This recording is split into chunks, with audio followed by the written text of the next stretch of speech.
Imagine the chaos of Normandy in 1944.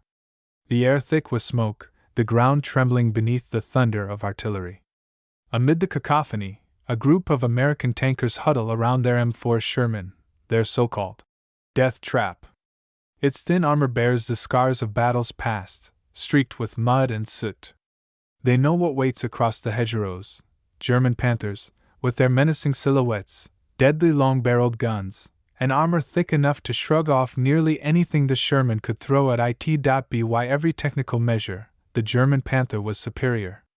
It could kill a Sherman at twice the range. Its frontal armor was nearly impenetrable. Its gun, the high-velocity 75mm KWK-42, could punch through Allied steel like paper. The Sherman, by comparison, was lighter, faster, and mass-produced, but its thin armor and short-barreled 75mm gun made it, in theory, no match for the big cats of the Reich. Yet here's the paradox: despite its reputation as a death trap, many American tank crews preferred their Sherman over any German tank they might have captured. Why? Why would a man choose the underdog machine that could barely stand toe-to-toe with its enemy? To understand that, you have to look past statistics and engineering specs, and instead, into the psychology, strategy, and brutal reality of armored warfare. When war broke out, America didn't set out to build the biggest, heaviest tank. They built a weapon of war that could win, not through perfection, but through reliability, speed, and numbers. The Sherman wasn't designed to duel German tanks head-on. It was part of a system, a symphony of logistics, air power, and adaptability. The Sherman could be shipped, repaired, and fielded faster than any tank in history. It wasn't a mechanical masterpiece. It was a tool that kept moving, no matter the conditions. For the men who fought inside it, that mattered more than numbers on a blueprint. The Sherman's engine started in the cold. Its tracks didn't seize up in the mud. When something broke, it could be fixed with a wrench, a torch, and some determination. In the field, that reliability meant life or death. A tank that worked today was far better than a superior one that broke down tomorrow. Now contrast that with the German Panther. A fearsome predator, yes, but also a temperamental beast. Its final drives and transmission were notoriously fragile. It was so complex to maintain that even minor mechanical issues could immobilize it. German crews respected their machines, but they also feared them. Panthers often failed before even reaching the front lines. And when they did fight, their bulk and fuel thirst made them slow to redeploy and hard to recover once disabled. The Americans, meanwhile, could lose a Sherman and have another ready by morning. For every Panther that rolled out, the Allies produced 5, sometimes 10 Shermans. The simple math of war, attrition, began to tilt the balance. German crews might boast of killing Shermans at long range, but the Americans just kept coming. Still, there's more to this than logistics. There's something human in this equation. Imagine sitting inside a Sherman, a steel box with barely 2 inches of armor between you and death. You can hear the enemy shells screaming overhead, the metallic clang of shrapnel against your hull. You know that a Panther out there could destroy you with one shot. And yet you move forward anyway. That takes courage, the kind forged not in the safety of superior technology, but in trust. Trust in your crew. Trust in your tank. And trust, oddly enough, was something the Sherman gave in abundance. Its interior was roomy compared to most tanks. The crew could move, communicate, and operate as a team. Its hatches were easy to open, a small detail that meant the world when your tank caught fire. Crews joked grimly that a Sherman burns like a match, but they also knew they could get out faster than a Panther crew could. The Germans, with their cramped compartments and awkward hatch designs, were often trapped inside when their tank was hit. Then there was the gun. The early Sherman 75mm might have struggled against German armor, but it had excellent high-explosive shells. Against infantry, bunkers, or anti-tank guns, it was devastating. The Sherman wasn't built solely to kill tanks. It was a versatile weapon meant to support the broader battle. It could fight, maneuver, and adapt to nearly any mission. That flexibility became its hidden strength. Over time, American tankers grew to appreciate those traits. They didn't envy the Germans' supposedly superior tanks, they pitted them. Because a machine that wins on paper doesn't always win on the battlefield. The Panther could kill a Sherman from afar, yes, but only if it was there, only if it worked, and only if it didn't bog down in the mud or run out of fuel before the fight began. In real combat, the faster, more reliable Sherman could flank, coordinate with infantry, and call in air support. Its crews developed tactics that turned its weaknesses into strengths, using teamwork, communication, and mobility to outthink their enemies. A Sherman crew that survived its first week in combat became deadly efficient. They learned to fight smarter, not harder, and the Americans had something else the Germans lacked: support. If a Sherman was hit, recovery teams, mechanics, and spare parts weren't far behind. The U.S. Army's supply system could move mountains, literally. A tank knocked out one day could be back in action within a week. For German crews, losing a Panther often meant it was gone forever. So yes, the Sherman was a death trap. It burned easily, its armor was thin, and its gun often felt underpowered. But it was also there when needed, and that reliability saved lives in ways statistics can't capture. When asked after the war, many American tankers said they'd still rather fight in a Sherman than in a Panther, not because it was safer, but because it was theirs. It was the devil they knew, the machine they trusted, the home they survived in. What the German engineers saw as perfection, the Americans saw as a trap. What the Americans built was flawed, but human. It was a tank that reflected the people who made it, adaptable, resourceful, and relentless.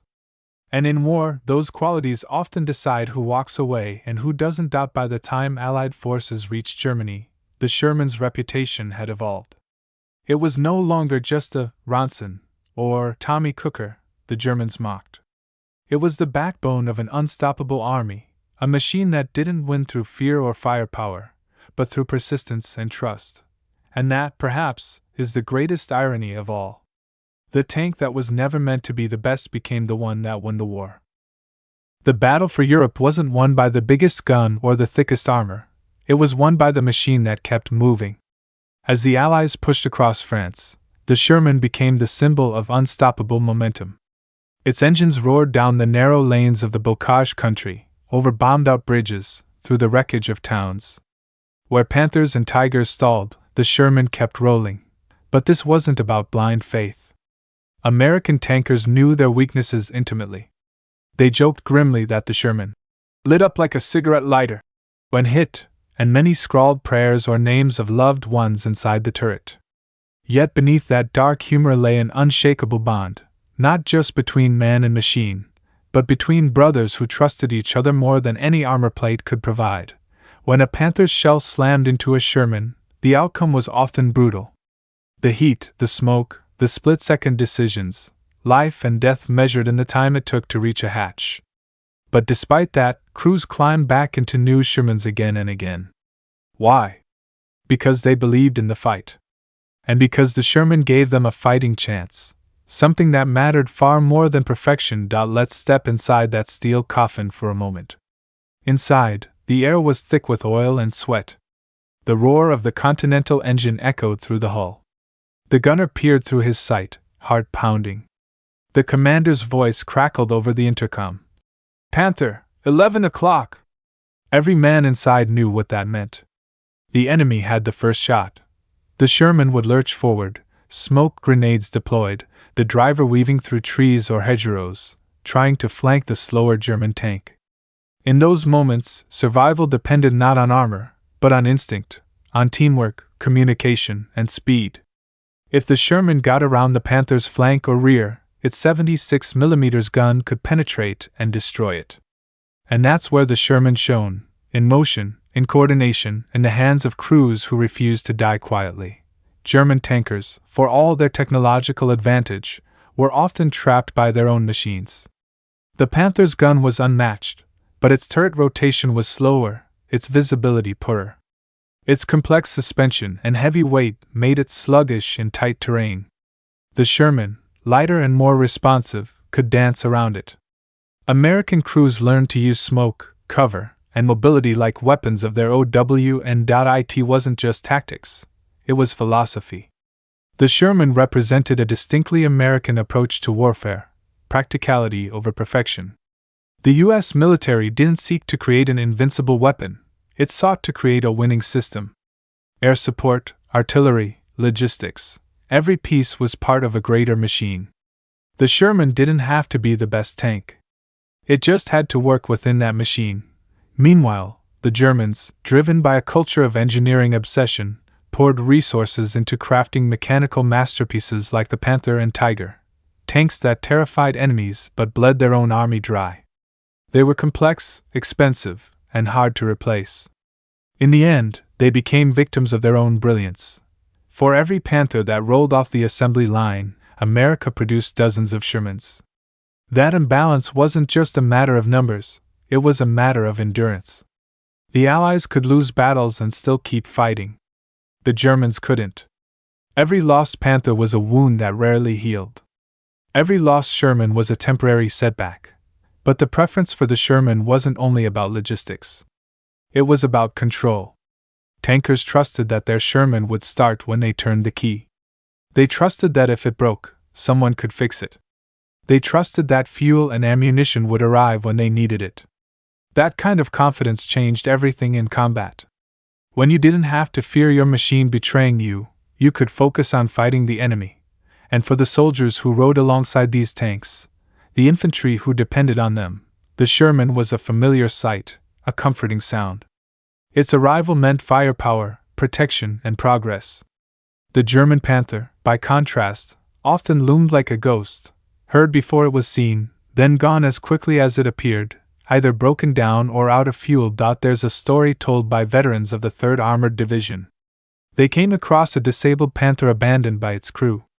The Americans were astonished by its precision, the optics, the welding, the craftsmanship. One of them reportedly said, "This thing's a piece of art." But another soldier replied, "Yeah, but I wouldn't want to fight in it." The point wasn't lost. The Panther might have been beautiful, but beauty doesn't win wars, resilience does, and resilience was the Sherman's true weapon. It wasn't the strongest, but it was there. In North Africa's burning deserts, in Italy's muddy hills, in France's hedgerows, the Sherman adapted. When the 75mm gun proved too weak, engineers upgraded it to the 76mm. When German armor thickened, they created the Sherman Firefly, a British modification with the fearsome 17-pounder gun that could destroy even a Tiger. The Sherman evolved faster than any tank of the war. For tankers, that evolution wasn't just mechanical, it was personal. Each improvement, each modification, was a reflection of lessons learned in blood. Crews learned how to stack sandbags, hang spare tracks, and weld extra plates to give themselves a few precious seconds of protection. They turned a factory product into something uniquely theirs, a living, breathing shield forged through survival. There was pride in that. Ask any veteran tanker, and you'll hear the same thing. The Sherman got us home. It wasn't a boast. It was gratitude, for a machine that might not have been perfect, but was there when it mattered most. Even German prisoners of war sometimes admitted their grudging respect for it. They'd seen how quickly the Americans replaced losses, how their tanks kept coming even after a crushing engagement. The Panther might win the duel, but the Sherman won the war of persistence. And so, by the time the Allies crossed the Rhine, the myth of German invincibility had begun to crack. Panthers littered the roadsides, burned out or abandoned. Shermans rolled past them, dented, scarred, but still moving, like stubborn survivors that refused to stop breathing. That's when the truth became undeniable. The Sherman wasn't the death trap history once painted it as.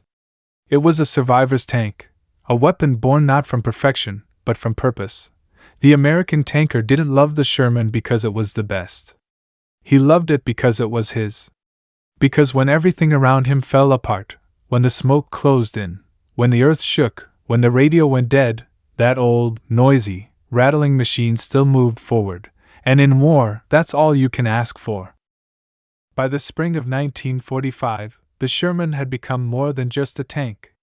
It was a symbol of industry, of determination, and of a kind of quiet defiance that defined the American war effort. Across Europe, its unmistakable silhouette rolled through ruined cities and across shattered bridges. In its wake, the war was ending, not because it was the best machine, but because it had never stopped moving. The Panther, the Tiger, the King Tiger, those were the tanks that haunted Allied nightmares. Massive, powerful, deadly. They looked invincible in photographs and propaganda reels. But behind that image lay a grim truth: those beasts were fragile giants. They consumed fuel, spare parts, and time, three things Germany had run out of long before the war ended. The Sherman, on the other hand, thrived on simplicity. It drank any kind of fuel, could be repaired in the field, and could be shipped across oceans. It was the war machine of a nation that understood the power of production and planning. For American crews, that reliability was more than mechanical, it was emotional armor. When you've seen what war does, you cling to what works.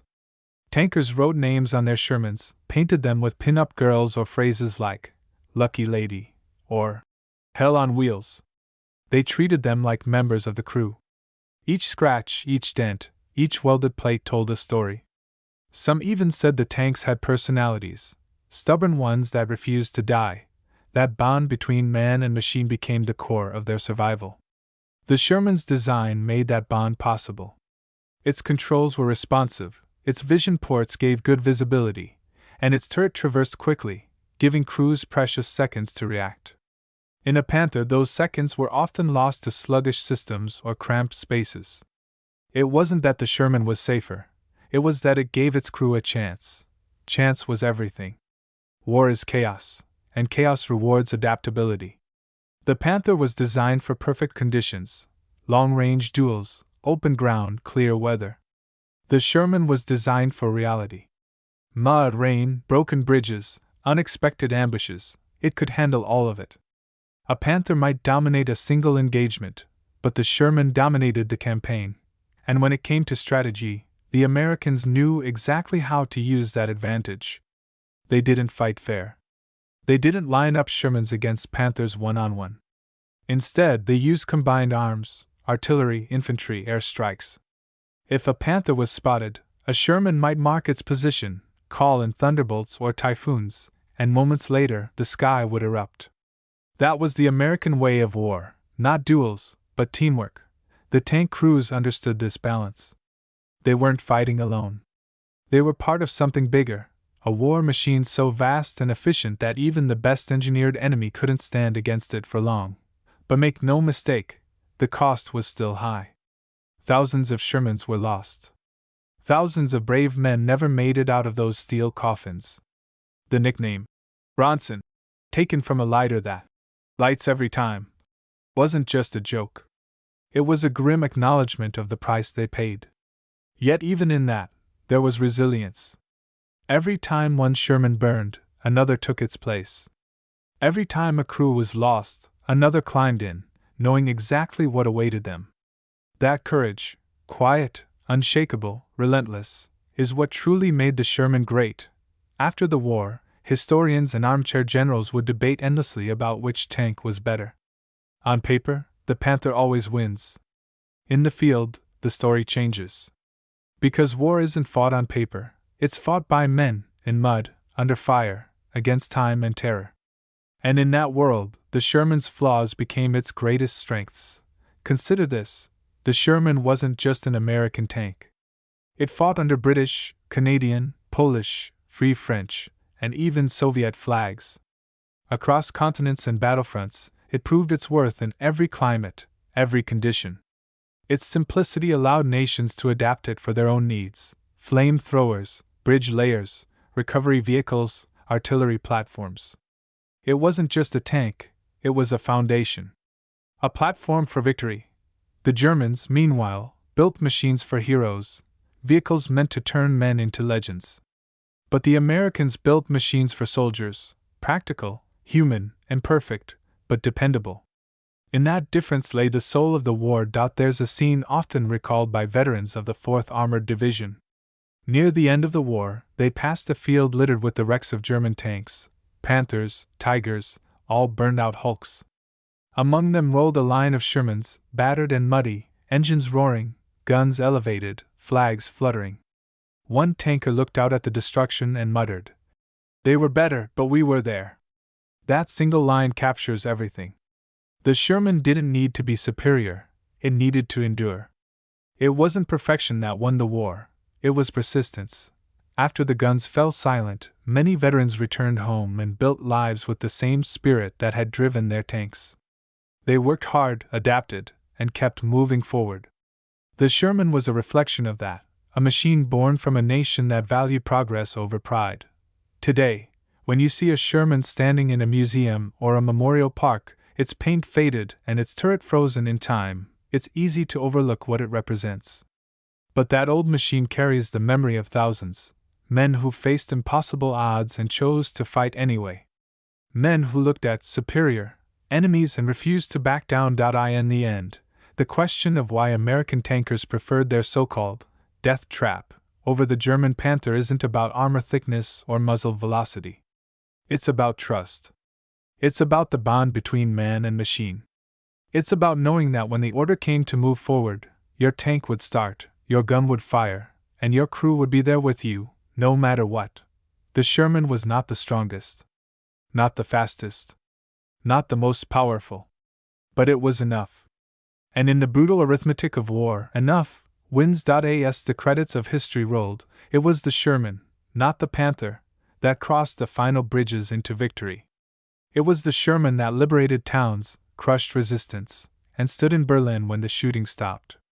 And long after the war, when steel giants rested silent in their graves, the legend of the death trap lived on, not as a failure, but as a testament to the men who made the impossible possible. Because in the end, war is not won by perfect machines. It's won by imperfect men who refuse to give up, and by the faithful, flawed, unstoppable machine that carried them to the end.